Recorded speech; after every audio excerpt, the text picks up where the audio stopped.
I do. What's that? Some of the shots I throw sometimes are not blocking efficiently, and I have to do more work to block after my ball. I'll tell you this. I do this in my room occasionally. Alone, I'll pick up a sword and I'll throw it. If I throw to the arm there and I just visualize, cool, block is there, cool.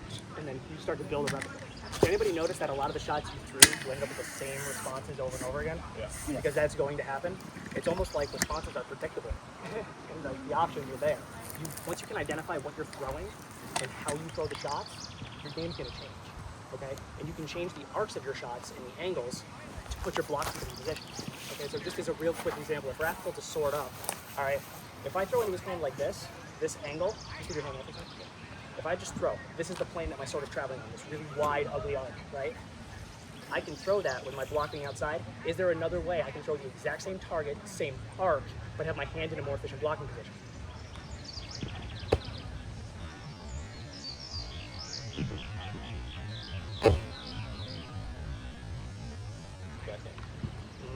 And now my hand is in a different position. So if you imagine being able to attack a target from multiple locations while changing your block from inside to outside, you're going to be a freaking monster. Your shot selection is going to jump. It's going to like double or triple because you're going to have a lot more available options. And then you can tailor it to your opponent, especially if they throw those really wide outside shots. Knowing how to throw an outside shot while also blocking outside and throw that same shot while also blocking inside is huge. Okay? And that's like the beginnings of how we're going to control lanes. It's all about the hand position and space. Being able to identify that is huge. Okay. Questions, comments, concerns about the drill? What do you got? It's more of like a comment something I've noticed. Some of the shots that I was throwing, I noticed if my like hand and my sword were both in the same lane, and my opponent's like hand and sword were in the other lane, I'll be in a really bad position. So, and that's exactly right. Remember, as Colt was saying before, when you're in a hand match situation, if you take the outside lane, your opponent by necessity always has the inside lane, right? And so unless you're expecting a very extreme response where they are going to shift what lane they are playing in, you know my throw to the outside lane gives them the inside lane, and I should have an inside lane block ready. Yeah, great observation. Especially if they block strike regularly or they like to throw back body on you. It's good to know, because those are the early responses that you're going to see. The arm has a tendency to get struck early, get struck often, struck a lot because it's the most available target. So it's part of that whole primary, secondary thing that we were always talking about. So just see that. So protect your arms. Yeah. As just a good tip in general in fighting. All right, so I want to go into a free fighting drill just to get the blood pumping a little bit. So we are going to be doing offhand. Let's see, how many lefties do we have? 2? Perfect. All right. Everybody against the lefties. Yeah. So we'll have lefty pair up against righty. So everyone is using your offhand. For the righties that don't have a lefty, take turns who is in offhand. Just basically every fight, I'll have you switch. And we're just going to go for a period of time. Colt and I are going to wander around and make observations. We want to see how you're using your offhand. Don't worry if it's super ugly because you never use your offhand. We were all there once. And the whole point of this class is to work past that. No, what do we notice? What do we observe before we start adding a second sword to some of this? Some moments where I have a lane, but I decide to swing on the other lane, and it was like, oh, that feels weird now that I'm thinking about it, and it did not work. Good, it's good. I found it very difficult in the moments to play with invitations. I was doing a lot of feinting to try to get my opponent's off arm out of position before striking, but not yet able to use the invitations in the moment like we were talking about. Does everybody understand what he means by invitations? Okay? When you throw a shot, if your block is in one location, you're inviting a shot to the other location, to the other lane. So if I throw like this, my block is here, I'm presenting defense here, right, like we talked about, but I'm kind of inviting something to the outside if he goes around the tip of my sword. So if I'm cutting off an angle and stopping it, I'm gonna watch for the other one, and I get more tells, because he's gotta travel around the plane of the sword. It's a lot easier to see that coming, because the sword has to travel a farther distance, right? If I throw inside, all right, I've got a really high outside block. High and outside is probably not where Raph wants to go, okay? He's thinking about it already too, he was not, I felt that, okay? But if he wants to actually throw the return, I can just go ahead and block it if I drop my hand, because he has to travel around my sword. See that? Tip the sword. Okay. What else? I think something we talked about was like when you're fighting with your offhand, sometimes it feels like you sort of get into a habit of certain things you want to do. Like somebody comes in with an opener and you just like have a default thing to do like the response kind of things you're going to think about? It's very easy to, you find one trick that works and you keep pressing that button, right? You like that inside, outside, inside throw, and that kind of becomes that offhand clutch because you're like, well, it's my left hand or my offhand. I'm like, what else am I going to do with it? Okay, and that's why I talk about that shot selection and angles first, because I want you guys to think about being able to throw from different angles and have different options. Okay, being able to expand your toolkit on your options of shots is going to be a huge part of your success when it comes to offhanded fighting. And the goal of all of these drills and getting you thinking about this is not that in the moment of the fight you should be thinking, okay, so he's here and his block's out this way, and so I want to feint into the invitation, and right, like we don't want that level of complex thinking during a fight. We want you to understand it so that as you drill it, it just becomes part of the process. And then when you're in those situations, you'll think, oh, I have 5 responses to this. I can do whatever looks best in the moment and not have to think through or try to overcome your instincts because you haven't drilled it a bunch. Basically, the idea is to internalize the concepts, you know what your options are, and then when you're fighting somebody, their hand will drift, it'll go high, they'll throw the same shot over and over again, and you're just automatically going to go, I got a tool for that. Okay, about expanding your options. Any other observations? Lane transfers are huge now, like, Yep. and way more obvious. Yeah.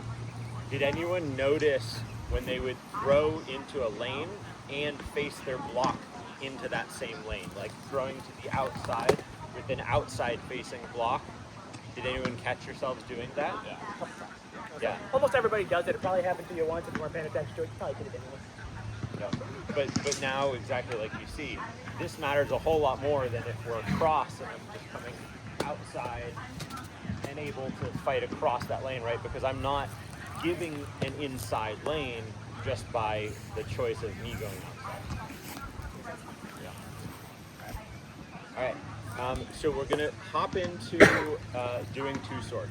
The reason I like to spend a lot of time in this class with two sword, we'll touch on shield at the end, is because everything we do with two sword is pretty transferable to single sword. You're still going to be building all the good habits. You're still going to be getting used to letting your non-dominant hand lead a fight, and get used to fighting the urge to let your strong hand take over all the time. But again, all of those instincts will work when you drop that strong hand sword and you're just in the single offhand matchup for 90% of the time. So holding onto your two swords, right, you're going to immediately think, okay, I know how to do this. I fight Florentine in the past. And still, though, what we're changing is forcing that offhand to be in the lead. So what changes, right? What are some observations of we are hand matched, but now we have two swords? Explain that. You have outside lane, inside lane, outside lane. If you have another sword, create a lane. Yep, so I can come outside here, or inside here, right? Good. Any other observations? You have more action economy. Say that again? You have more action economy. Yeah, absolutely. Like and we don't want to go too deep into like Florentine class in No, that's general, fair, right? that's fair. But you know, if I come here, I've now locked up two swords in one. I have a free hand that gives me an opportunity to change things. For these drills specifically, we're going to be forcing you to rely on that offhand a lot. That is the hand match piece, right? And the thing that we didn't really touch on in single, because that's like a bit less of a thing that you'll see all the time, that you will see in the hand match Florentine fight, is the lack of the easy stab, right? When we're cross matched here, it's so easy to get this extension of a stab that goes just right perpendicular into their core, right? Even if they block it 4 inches in any direction, it's still gonna land pretty easily. We're changing the plane that we are presenting of our body to our opponent, and so that default stab suddenly becomes a much lower percentage. And like because stabs are so commonly used in Florentine, I at least personally see it way more than in single, because you rely on having a defense when you go to stab. I'm less at risk than if we were single and I go to stab, and he just messes me up for that, right?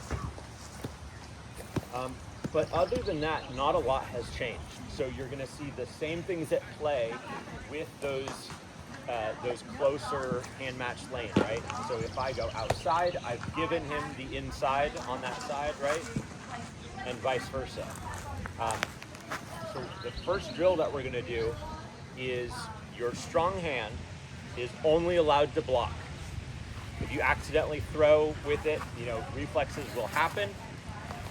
Pause and reset, because we want to really get the muscle memory, the reflex of you're only throwing with that offhand. Go ahead and find new partners. Again, if you can match up with a lefty, you'll both be offhand. If you're matched righty and righty, you'll take turns on who is doing the hand matching. So like 5 fights with one person being a lefty and then swap it over. 5 fights. Yep. And then we will walk around and give some commentary. Key things to note, your lead hand is going to be doing a lot more work, okay, than probably what you're used to. What do we learn? What do we notice? Observations. Anybody want to volunteer to go first? I hate flow. All right. Flow is the way of life. Flow's pretty great. All right, what do we got? Going crossbody is usually bad. All right. Yeah, okay. So, why? Because you're putting your offense and defense on this side with the same thing, and now you have nothing over here. Yeah. So if But I they can grab do. a second sword again, real quick. We talked about how there's more lanes now, right? Yeah. And so, the moment I take the implement here that is creating this outside lane and come across, I've committed 2 swords to only 2 lane opportunities now instead of all 3, right? So I've effectively surrendered that outside lane. Yeah. Anything else? I so desperately want to keep fighting single sword and long skinny shield and not do anything with this fucking Yeah, keyboard. same. I mean, But the left hand's the killing hand. yeah, as long as that was your strong hand, that was just the long skinny shield, you were doing it correctly. So we started by the end playing with the form of the drill. I don't know how it applies to the intent of the drill. I started trying to manipulate his striking sword with my off sword. And just using that to trap the sword that could hurt me so I could throw shots for free, because his other sword couldn't hurt me in his drill.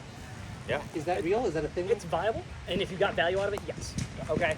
Drills are meant to be customized in a way that makes sense for you, so you're getting value out of them. The whole point of that, really, was to get you guys using your offhands and thinking about what your options are, and just throw. Because my left is dumb. I don't know how to use it, all right? If you find yourself throwing the same 2 or 3, cool. If taking your other sword and manipulating your gear creates another angle or an option, it's valid. And you can do it in a fight. So, why not? Yep. As long as you're not throwing shots with that dominant hand, you're good. Yeah. All right, so we talked about lanes. All right, we said earlier that there were 3 when swords are parallel. You have an inside and 2 outsides, right? Has anybody thought about crossing their swords and creating a top and bottom lane? I was sort of doing that. Okay, I did that for stabs a couple times. so that's something you're gonna see. You guys probably have heard about the quadrant system, right? Top quadrants, okay? That comes from creating 2 lanes by moving your sword in space from a vertical plane to a horizontal plane. So you have an inside and outside, you have a top and bottom. When you add a second sword, you now have quadrants, okay? All you're doing is creating space by manipulating where your hand is. One quadrant becomes significantly bigger and creates an invitation for that cross, which we just agreed crosses are bad, right? But if I bring my hand like this, it makes you really want it, doesn't it? You're like, oh, it's free money, it's lunch, nom, right? But the second my hand comes up, that's where the cross swords thing actually comes from, is that we create the lanes and we block off a quadrant. If we can, we invite to one, look for the others. Okay. Does that make sense? Were there any other questions or observations from that drill? Raise your hand if you threw at least once with your strong hand. Pretty much everyone. I'll punish you. Yeah, push up. No, but really, like that specifically, like, is my primary intent of that drill, right? Like, it is so instinctive to rely on your strong hand, and to get the most value out of hand matching, you need to be able to override that, because there will be times where your brain will say, I have an opening, let's throw with the strong hand, but that's not your best option. What we're trying to unlock is for you to use your best option in any given situation. Does that make sense? You want to add anything before we go to the second go? No, yeah, let's take a look at the second place. All right. Did everyone get a chance to sip some water? Hydrate. So yeah. So the second drill, I'll talk through it. We'll demo it real quick, and then you can pair up. Second drill is also going to be Florentine, same hand match, full day's hand match. What we're doing differently from the last one is once your offhand has connected either with your opponent's equipment or with their body, your backhand is now, which is your strong hand. Your strong hand is now unlocked. So if I'm here, I can go one and go for another shot, right? It's gonna add in comboing. That is not a free unlock, as in I go one here, then I can use my good hand, right? One connection unlocks one shot from your good hand. This is gonna drill that kind of like red light, green light for each of your hands, get you thinking about when you allow your strong hand to engage in the hand match situation. And I think you will find how much it changes the dynamic of what we just did. Tactile response is huge. Your body's gonna start. It's like kind of like when you block strike a lot, you feel that connection and you automatically want to throw. So this is gonna open up the combos and hopefully allow you to think about angles with that other hand too. Because by restricting it originally, hopefully the obvious answer wasn't the one you were all like, oh, I get the free shot, yeah. So now it's like, okay, I gotta wait a second. Now I have access to the backhand. Maybe you're a little bit more careful on your shot selection. It's not just necessarily always throw for a free arm, always throw for a free body, whatever you got. Okay. Get creative. Any questions on that? All right, please drink some water if you haven't, or to stay hydrated. So we're gonna give you a little break to sit and cool down. Before we talk about the next piece, what are the observations from that drill? Yes. It's tiring. Using both arms. Yeah, if you don't like really push using both arms a lot, you now have an arm that says, wait, I don't really fight. I just sit there and hold the shield. Why are you making me swing all of a sudden, right? I had to make a conscious effort to not throw bullshit by my hands like this. I thought the threat of being able to use the other hand, the dominant hand, let me use more of my offhand because I could hit, pump, or just have that as a threat and then just swing again. Whereas before I couldn't get a clean like two hit combo. Yeah, excellent. I was glad someone brought that up because I was going to come back to that if someone didn't. I felt that like if I took the matched hand, it was really easy for me to go for a leg shot. Like that felt like a really good like follow up immediately because I can only do it after a connection, right? So and then dive If into it's it. there, take it, right? So you take a lead limb, they lose a sword that they're dominant on, punish them right afterwards. Most people they will automatically throw a flurry with that backhand. They will freak out. It's free. Take it. Yeah, I think following up with the offhand quickly had good results as opposed to like maybe hesitating with it. Yeah, I think the timing really does matter. Actually, any other observations? Otherwise, I'm going to come back to what Ed said. All right, yeah. So one of the intents behind that drill, right, is because you're now having to unlock that strong hand, that backhand shot. It's trying to get you to be thinking a lot more about that, and there is absolutely a lot of value in keeping that in reserve, right? Obviously, that specifically only applies in that drill. You're thinking, okay, I don't go out on the field and have to like unlock my second hand, right? But it does give you an opportunity to think about when I'm in a hand match situation, if this is my strong hand and they know that, holding it in reserve sometimes can give me more with my forward hand than just trying to always unlock the actual shot that I'm going to use with that backhand, right? I'll tell you this. If I am fighting a right and we're fighting like this, or a lefty, right? And I'm matching, he's got sort of right matching me, whatever. I'm significantly more afraid of his dominant hand, even though it's back. All right, because I trust that they haven't trained their offhand as much. So I feel like I can get away with some bullshit here. But that is the one that I am scared of, and I'm expecting exactly that, to either get corked or to have some wild haymaker or some really crazy downward chops or something dirty that's just going to come in right in here and it's going to hurt. Okay, so be mindful of that. If you're fighting somebody who's you know whether or not they're right or left-handed, and that hand is in reserve, be mindful of it because they're probably going to clutch on it at some point. Okay? Yep. And that's why we're doing this class, to make sure you're not crutching on that regularly. Okay? We want to be just as lethal with our lead hand as we are right now. Definitely. All right, so we're going to go into a little bit of a demo of why hand matching versus a shield opponent becomes really strong. For the sake of time in the class, we're going to skip that drill, but you can see what we're doing and essentially just take that as something to practice with a fighting partner at any point.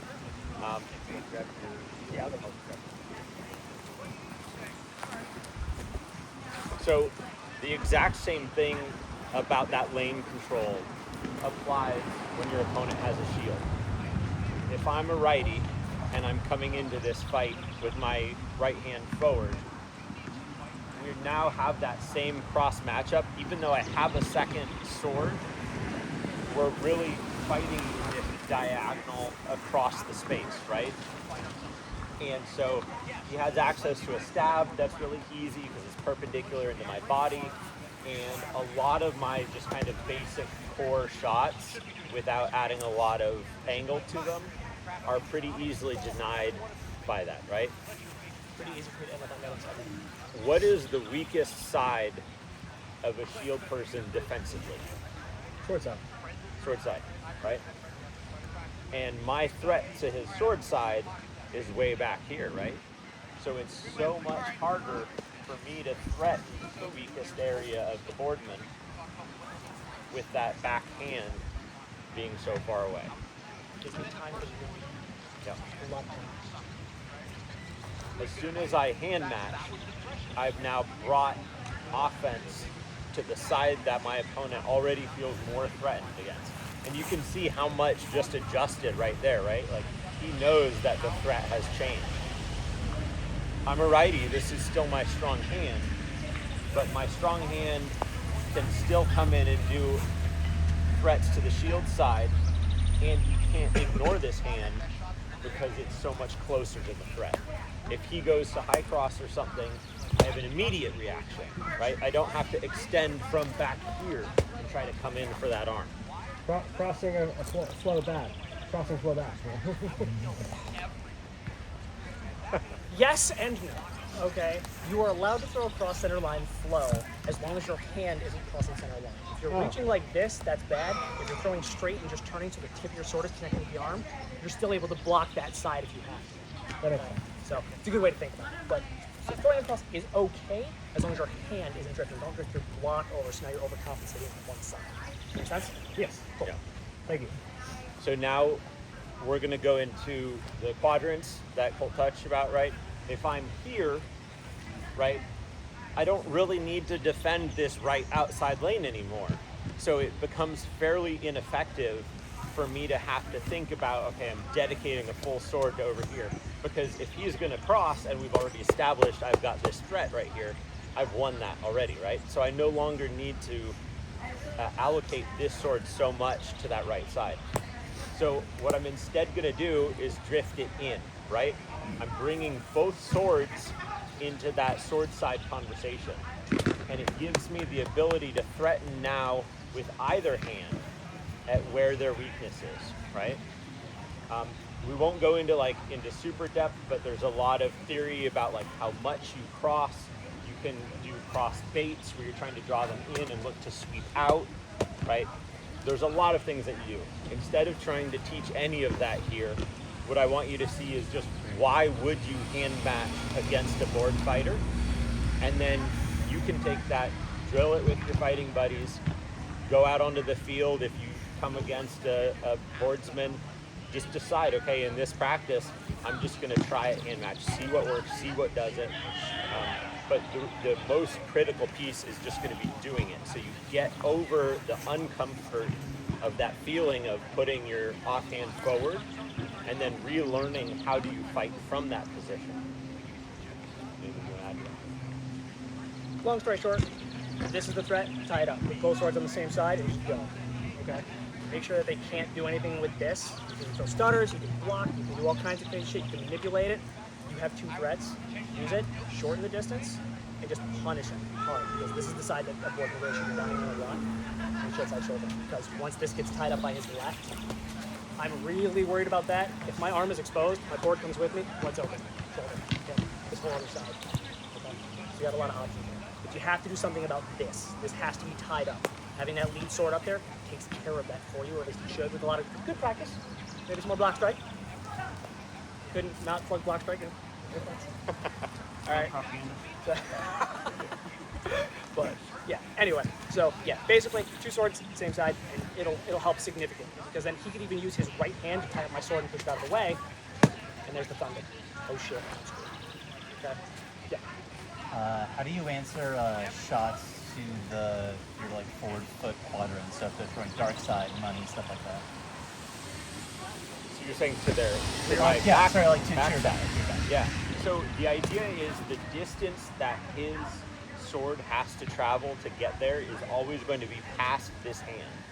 So anything that I need to respond down and in is I'm moving less than they are, or less than their sword is. And so it's really just like a recentering of the guard.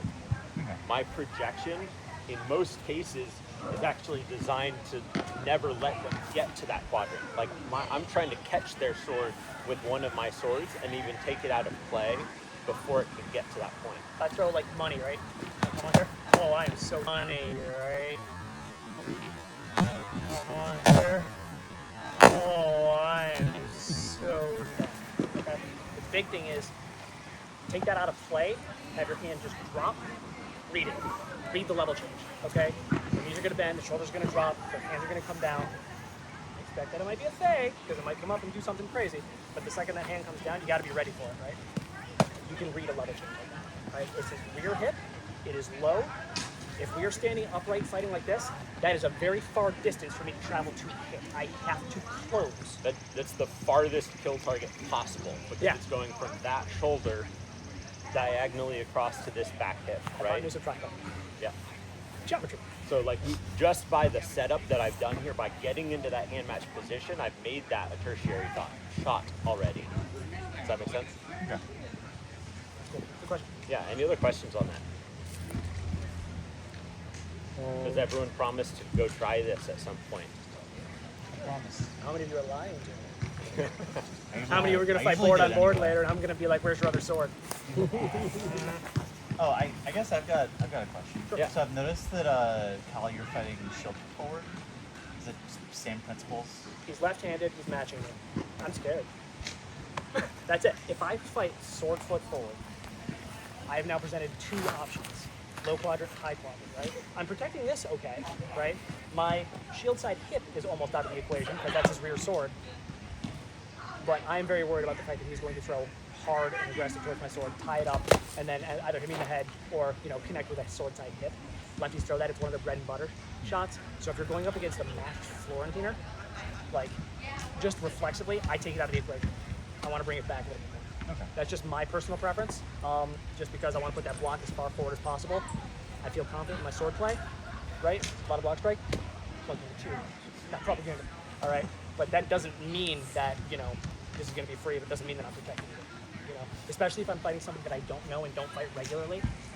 I don't know how good they are with their offhand. Maybe I don't know that Raf's a lefty. Okay?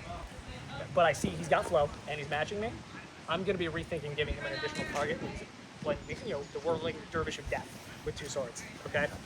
All right? I can assume just because he's wearing a silver trimmed white belt that that's a really legit threat. Okay? So I like to keep it back. But there's nothing wrong with keeping it forward if you're confident and you're really confident on your sword blocks. Because you can throw inside, you can do all kinds of stuff. Okay? Just be prepared to have to compensate for that sword arm, bring your board with you, and then be mindful of that right wrap coming over. Make sense? Yeah. Good. And as the Florentine fighter, I'm going to hand match regardless of whether the boardman has sword foot forward or board foot Match forward, the threat. because I'm still targeting that sword hand, right? And so this gets as much of my threat to that sword as possible. Okay.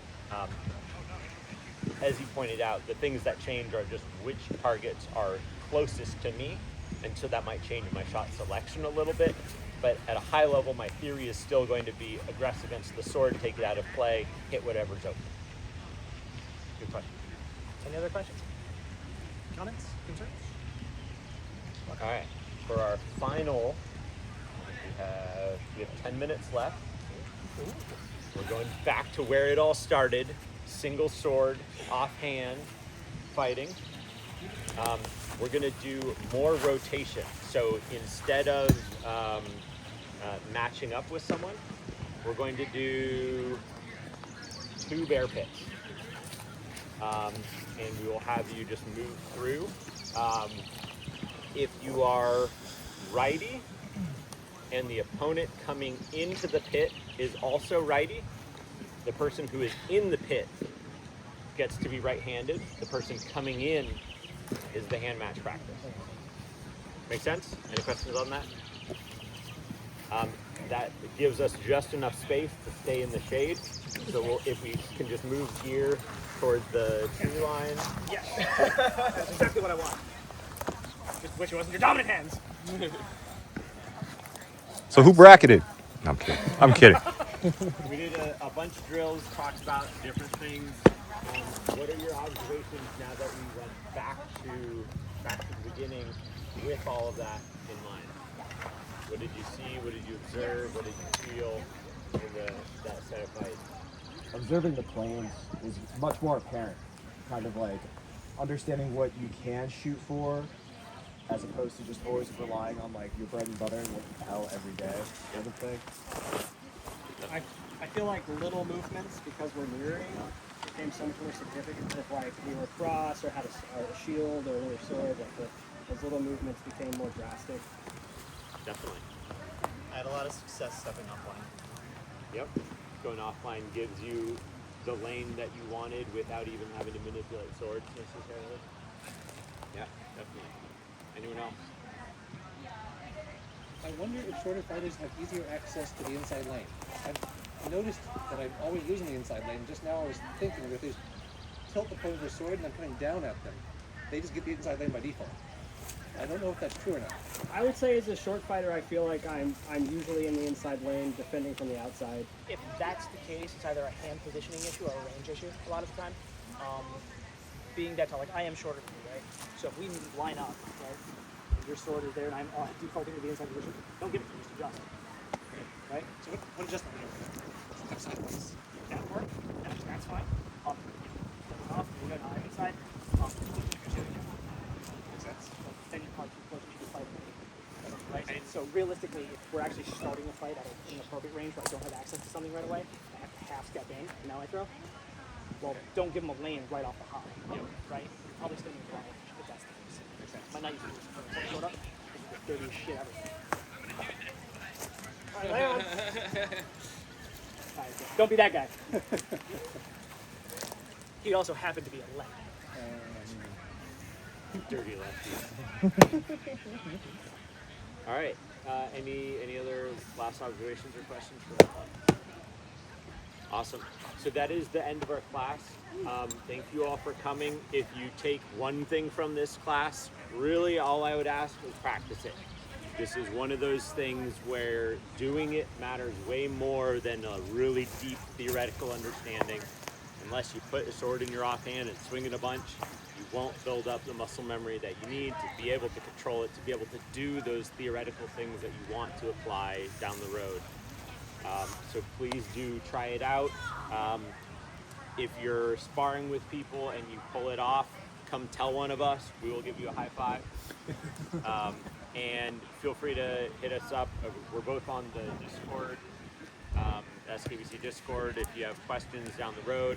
I think we have some of the class filmed, so hopefully that might be posted somewhere that you can come back to and refresh your memory. There's also the fight cards. You know, we've got 3 hours of fight cards, so if you have more questions about this stuff, come find us. Yeah. Where are the fight cards going to be? That's a good question. I'm assuming down at the lodge, because that's where all the schedules were posted and stuff. Yeah. So far, nobody's. If they Yeah, had it'll them on a either table? be up there or lodge. It'll be Out there somewhere. might make more sense too. Yeah. One is actually standing in the middle of the battlefield with a box. If you want the card, you have to buy it. Yeah. That You have would to not take it surprise from this cold dead. All right. Thank you, guys. The way Yeah. God Thank intended. you so much. Thank you all. Thank you. Thanks for coming. I think you have a 30-minute break. Yeah. For cards. Yeah. Oh, wow. Hydrate, Hydrate. spar, find other people that I don't know your hand searced matching and and go searched fight and them. searched. Don't be I afraid could to not pick up a find your board and shield. put it in your other hand and fight off-handed It was in board. the- That's a lot of fun. I'm pretty sure I said that. Now that I'm thinking, I remember